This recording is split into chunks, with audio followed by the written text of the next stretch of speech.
How to check relays guys. Paano ba mag-check ng relay? Yung relay kasi is maraming klaseng relay.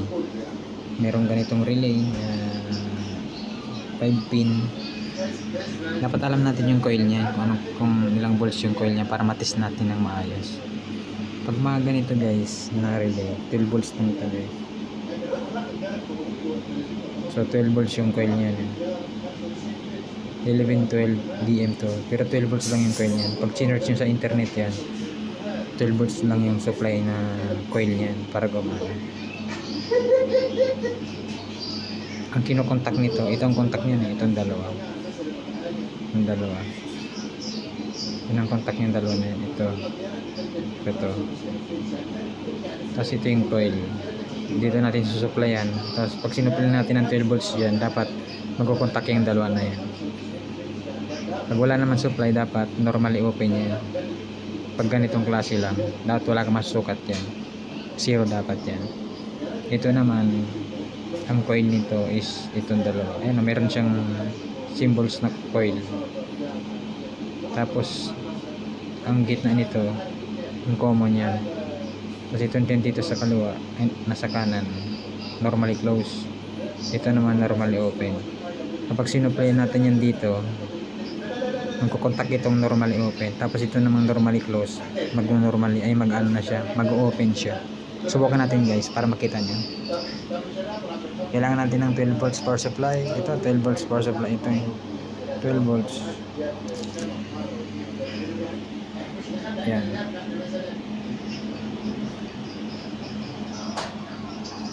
Subukan natin guys.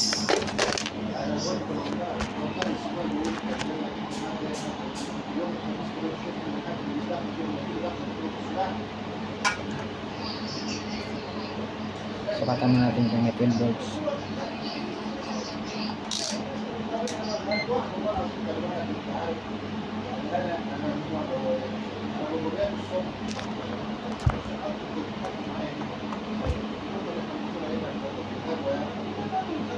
Sira na rin yung ano ko.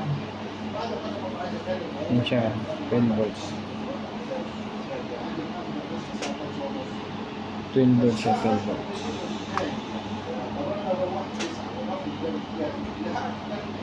12 volts siya, 12 volts, 12 volts. So, ang gawin natin, supplyin lang natin yung coil.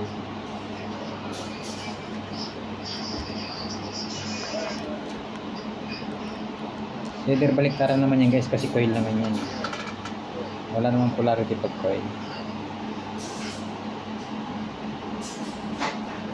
Ayan.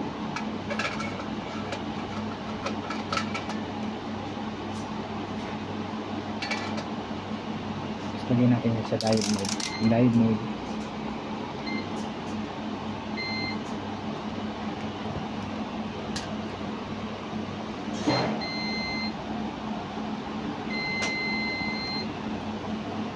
Pag ganyan na hindi pa nakakontak, wala talaga.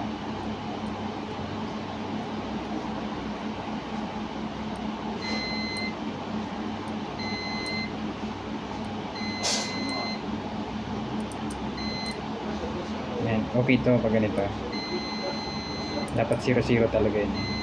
Pero pag may mga nababasa na kayong hindi na 0-0 dyan, madumi na yung contact nyan, kailangan lang linisan. Pero pag ganito kasi, ano to eh, ganito palitan na lang, mura lang naman to eh. Pero pag wala talagang choice at wala kang mabiling pyesa, pwede mong linisan sa to. Next,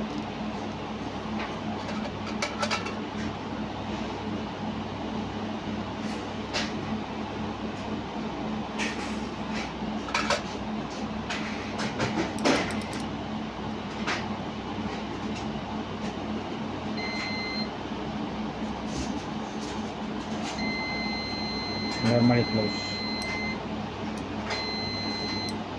Yan yung normally close. Lagi may contact. Pag okay na yan, sira din yan. Pero pag ganyan, okay yan. Pag ganyan mo, sinuply yan, dapat mawala yan. Okay yan, good siya.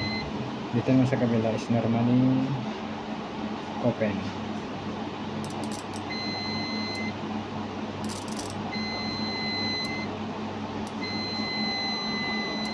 Yan. Ganyan lang yan guys.